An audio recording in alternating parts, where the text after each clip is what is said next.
Hello and welcome to this episode of Fine is a Four-Letter Word. My guest today is Chelsie Ward. Chelsie and I were introduced by our mutual friend, Tricia Stetzel, and I'm so grateful that she did introduce us because this is going to be such a good conversation. Welcome, Chelsie. Thank you so much. I appreciate you having me, Lori. My pleasure, my pleasure. So let's get right into it. My first question is always, what were the values and beliefs that were instilled in you as you were growing up? So I remember two that really stand out. And one of those was related to money. And that was that you had to work hard. You had to be independent. You had to be able to stand on your own 2 feet. So my dad was an entrepreneur and he was really successful in the work that he did. He worked all the time. He was always just working hard. And he wasn't one of those people that lived with ease, because he was just always busy doing the things. And if he wasn't busy working, he was busy doing something else, kind of a type A personality that I picked up really well from him. And I also watched my parents give a lot. They were givers. They were lovers of other people. But I think that for me, I looked at it and I was like, I watched people take advantage of them. So it really gave me a bad taste in my mouth about giving, which is a horrible thing to say. But I think that there was this idea that we had to be perfect, right? Perfect in the eyes of others, just loving and giving and just constantly pouring in. And it just seemed so hard for me. And the other thing that I picked up in childhood was really related to my health.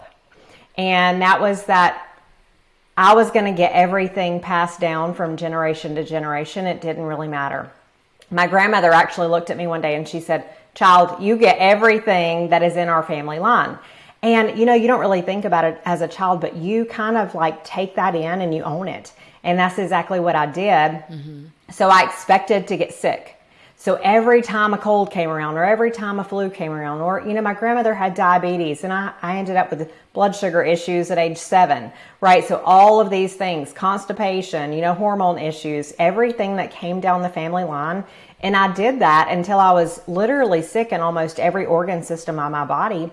But I believed that it was just something that I had to deal with. I believed that being sick had to be a part of my reality for the rest of my life. So and I also, oh my gosh, I just felt like I had to be, yeah. I was going to ask you, do you have siblings that absorb that same kind of information?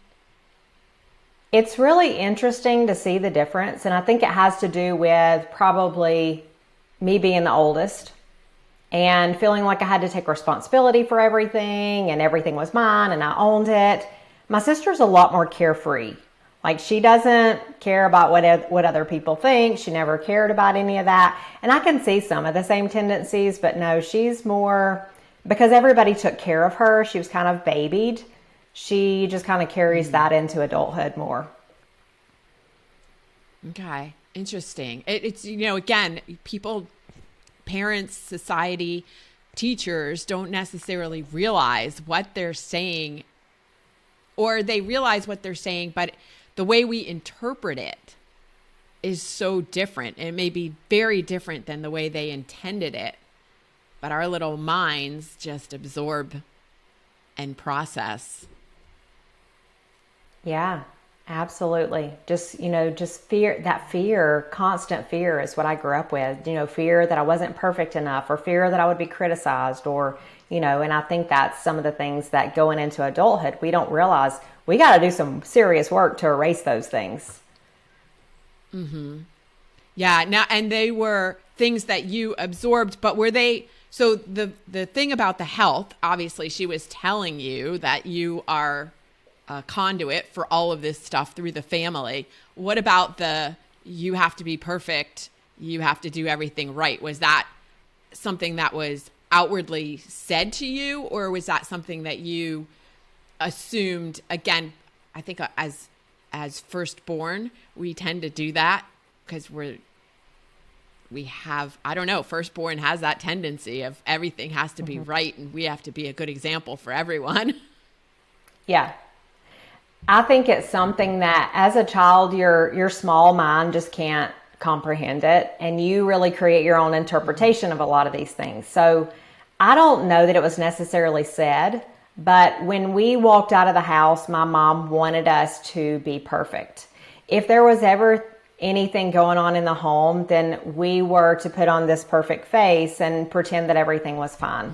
So there was just this facade that I saw. And I think that most families are probably maybe similar. You know, we don't really want to share our business outside the home. But to me, I think my interpretation of that was that everything had to be perfect. I had to appear that everything was perfect. I could never step out of line. So that created this, I guess, rule follower in me. You know, I had to be perfect. I had to follow the rules. I had to do everything right. And then I took on all this false responsibility, you know, for my sister and all the things. And every time she messed up, I thought, oh no, I must be more perfect, because now mom and dad are upset because she's upset. So now if I just be a little bit more perfect, then that's going to ease the situation a little bit. So I think it just creates a vicious cycle. Yeah, interesting. And then how did that play out as you got older and into adulthood? So I think I lived that life for many years, thinking that I could live up to this place of perfectionism, you know, and I attempted to be perfect in everything that I did. And I wasn't very competitive, I wouldn't say, but I always was more competitive with myself, wanting to become better and better and better. I was an avid studier, and I had those imperfections that I knew I carried. So it created a wall between me and other people. I didn't want close relationships. I didn't want to let people in. I remember one of my friends in college, she said, Chelsie, I just adore you, but there is something about you that, like, you just got this wall. You don't want people to come inside. Like you don't let people in. So, and I think that was just because I didn't want her to see those hidden imperfections that I had, until I probably hit mid-20s, and then I absolutely rebelled against everything.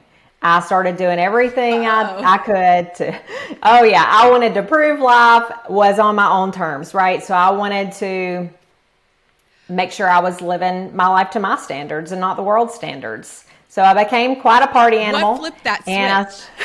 What flipped the switch?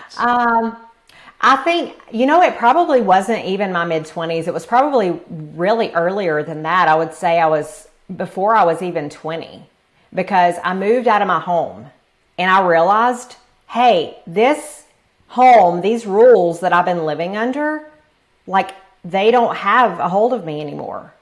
I don't have to abide by these rules. I can create my own rules. And there was just still this part of me that wanted to follow the rules, and I would hide this, you know, imperfect side of me still. But I remember I was just like, I'm going to do everything. I'm going to try everything. I'm going to rebel against everything that society says should be right and should be normal. And I want to learn from my own mistakes. I want to figure out how to create my own life. So my mom says it was like this period of me finding myself, you know, because that's exactly what I was doing. I wanted to figure out what it is. What do I want for my life? I'm tired of being told what to do. And so you started partying, but what else did that take on? Like, was that something then that was a stage that you went through, or did you move more into adulthood with, okay, I don't have to follow rules, I'm going to write my own? I think it was probably more of a stage. I think I learned a lot during that period of time. I learned that it was okay to not be this perfect person that I thought that everybody thought I should be. But I really think that it was more about me learning that one piece. And I think that as I think back, I think that a lot of the same tendencies that I carried from childhood are still things that I ended up having to work through as an adult, because as you're going through that party stage and you're really just trying to rebel, you're not fixing anything. You're just like, you're headstrong on something else. It's like, I have to try something else. What I've been doing my whole life is not working. So I was headstrong in that, but I realized even in my mid-20s, I was like, I'm still broke. I'm still a broken person. I still haven't fixed a lot of those tendencies, the perfectionism, and when you get stressed, all those things, they rear their ugly head as you get older. Yeah. In the early 20s, a lot of us are out trying, like figuring out who we are and trying on different personas and exploring, but we're more in that rebellious stage, like you said, and it's more a breaking out into a freedom of being a young adult, not having to live under somebody else's rules, being able to make our own choices and decisions, but that doesn't mean that we figure out who we really are. Right. Yeah. And I think it was probably more into my mid-20s when that finally happened to me. And I started really trying to discover, like, okay, like, who am I at my core? Like, who is the person that I really want to be? I think that younger 20s was probably just rebellion. Sure. No, in our call before this interview, we talked about moving from chaos to freedom. Talk a little bit more about how you found your way to doing that. Mm-hmm. Like true freedom, not just freedom from living under your parents' house. Yeah, exactly. So I remember being told by someone that I had a great relationship with, that I love dearly. They love me dearly. And I remember being told that I would have a good life, but it wouldn't be necessarily this fantastic life. That they were saying that it would be a mediocre life. And I remember how bad that stung. I was in my mid-20s, and I never responded to this person directly, but it lit a fire in me that just burned me to my core. And I knew at that moment that my life had been very chaotic, but more my mind. And I realized at that moment that I had to make a decision, and I could make a decision, and that it was a choice to allow all of these things to take over. And I really started studying mindset a lot. I started studying, like, why are we the way that we are? Why do we carry certain tendencies and traits? I started looking at my family, and I started saying, I don't like this, I don't like that, I don't want this, I don't want that. I carry those same tendencies, and I don't want it to be a part of my life anymore. And I think that's what's really hard, is a lot of those things were taught without even, like, maybe our parents or our grandparents or our family members teaching us those things, or those that we're closest to. We're taught those things, but we just kind of accept them as our norm and as our reality. And I remember being in my 20s, and I got a job offer in South Alabama, which was away from the area I grew up in.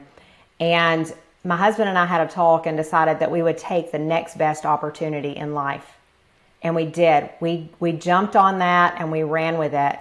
And to me, that was kind of the moment of transformation, when everything really started taking place for me, when things started to move, because I said, I'm really going to make a decision in my life that I don't want to live this crazy life anymore. I don't want to be perfect. I want to be able to set clear boundaries. I want to learn who I am at my core. I want to be driven by those things and not driven by my past. And that's when I went on a mission. And I started listening to everything that I could about mindset, about, how our mind is just in this constant chaos, constant struggle. And I was getting physically sick in my body, of course, because of the things that were, said to me as a child. I accepted those as my norm, and I was at my sickest point at this time in my life.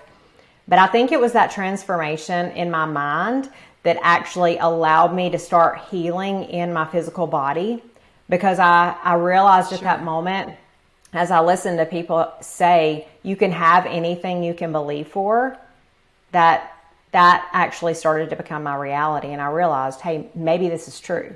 Maybe I can. Yes, maybe you are not a victim of your past, or your family history is what I wanted to say. You're not a victim of your family history. You don't have to follow that same path. What were specifically some of the resources? Do you remember any of them that had a really big impact on you? You know, I wrote about a lot of these people. I've written about a lot of these people, and I'm just trying to recall some of the people that I listened to. There were CDs that I would just literally like burn out. This is the days of CDs, right? I don't even know if CDs still really exist. Sure. Yeah. But I would just burn out. I would burn out certain CDs, and I'm trying to think, just like old. Anytime someone would send me like CDs from a conference or like people just, you know, talking, it would be more on just, and I know it wasn't Bob Proctor that I listened to, but it's kind of along his lines, you know, it's like the things that he teaches. And just, I really started using affirmations and things like that as a part of me. What I wanted to do was change and kind of almost rewire my brain. You know, and I realized that I'd been sowing all this poison in my head for so long, and I believed it. You know, I believed that I was sick. I believed I had to be perfect. I believed, I wasn't setting clear boundaries. I believed I had to give even if I didn't want to. And I had to rewire all of that. So that was really the goal of that time.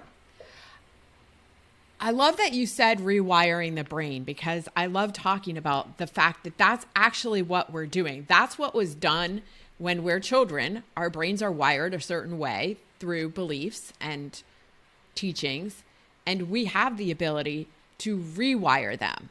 A lot of people don't realize that. We have the ability to rewire our own brains and program them in a way that works for us, for our best interest. Yeah, we really do. And I think that's probably the thing that has taken me the furthest in my life, and the thing that I've probably stuck with the most is when I started realizing that it's a constant thing that you work on. You can't just like undo years and years and years of wiring from, you know, the time you were a small child. You didn't get to make the decisions about who you wanted to be. You know, it's kind of like you say, it was almost wired into you, like it's programmed into you. So there's a lot of years of unprogramming, and that self-talk can come back up. You know, that fear of criticism can come back up for me. That fear, that perfectionism can come back up. But it's constantly every morning just really programming that in and saying, no, this is not who I am anymore. This is that broken child. This is not who I choose to be for the rest of my life. Yeah, you know, it's the analogy that's coming to my mind is like walking on a path. So if there's a path that's already been cut through, you know, all the grass is dead. There's just dirt there. There's a path. But you want to walk now on a different path.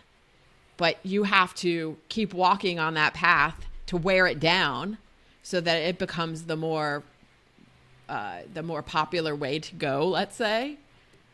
And let the weeds and the grass grow over the other one so that this better path becomes the one that you take all the time. But sometimes you're still like, oh, maybe I'll still take that old path. Just keep that's such the a new good path analogy. and have to. Yeah. So what practices do you use now on a regular basis? Do you have a morning routine, or what is it that you do to keep the wiring the way you want it to be? So I could not live without my morning routine. It is absolutely my time. The world does not get to enter it. It is all me, and it's all about me. And I think that I've just learned to wake up between 4:30 and 5 every morning and just have that time to myself. Some people can do a morning routine in 20 minutes, and it's like, nope, I need a couple hours or a few hours before the world ever enters into my space. So to me, what that looks like is I make amazing organic coffee with reishi mushroom, which is an adaptogen, and it's just balances out my mood, stabilizes my energy. And then I read something for personal growth or leadership. Like that's usually what I'm working on. And a lot of times that's studying human behavior. That's so I can learn my behavior. I think that we really can grow the most in life when we're learning about ourselves. And then I listen to a recording and it guides me through either affirmations or some sort of hypnosis where someone is kind of, speaking into me things, and I'm kind of repeating those things as an affirmation. So it's more of a hypnosis type experience. And then I'm usually doing that while I'm walking so I can get in some morning movement because I'm kind of a multitasker. And then I may do a breath work or meditation. So to me, affirmations and meditation are two different things. And meditation is more of like a receiving. So I feel like if we can clear our head space of everything else, it's hard in the beginning to like really enter into that place of meditation. But once we realize that if we just like clear the space and allow things to flow in, it's sometimes where most of my creativity comes from and guidance. And so I do that, or usually some breath work. It really just depends on what I need. Breath work is actually work. So sometimes I feel like meditating. And then I reflect on my values, usually about once per week. I don't do that every day. But I think that our values, like when we know what we truly want in life and what we want to contribute to the world, then that can actually help us come more alive as a person. And then I'll do some sort of journaling.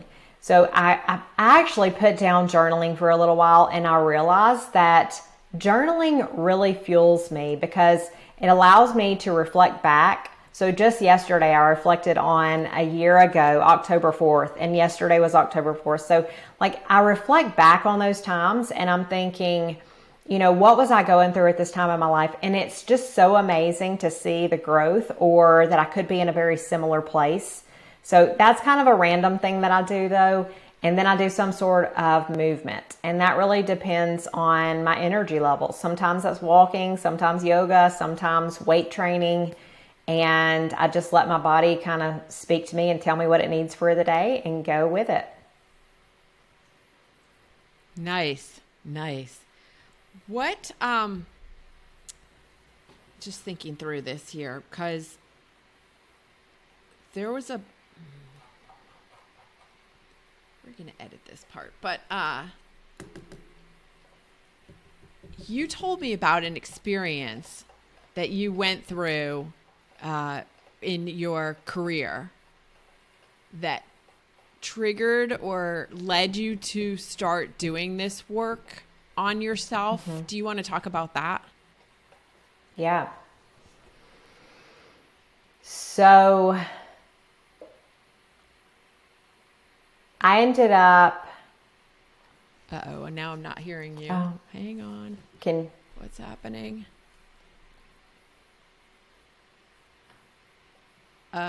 Let's see. It looks like it's still recording.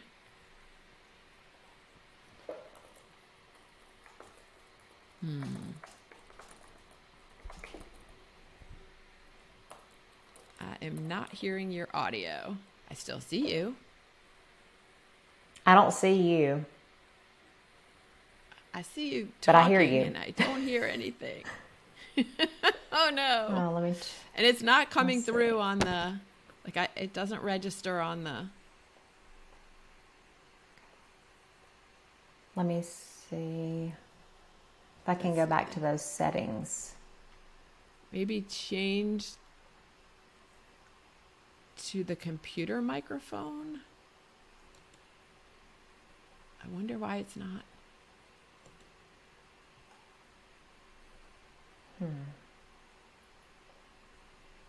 It's not letting me change. Let me see. You can't change devices while recording. Ugh, I don't want to change my device. My speakers are still the same. Interesting. I can stop recording and we can start recording again and see if that works. This is crazy. All right, let me stop recording and then we'll come back into it.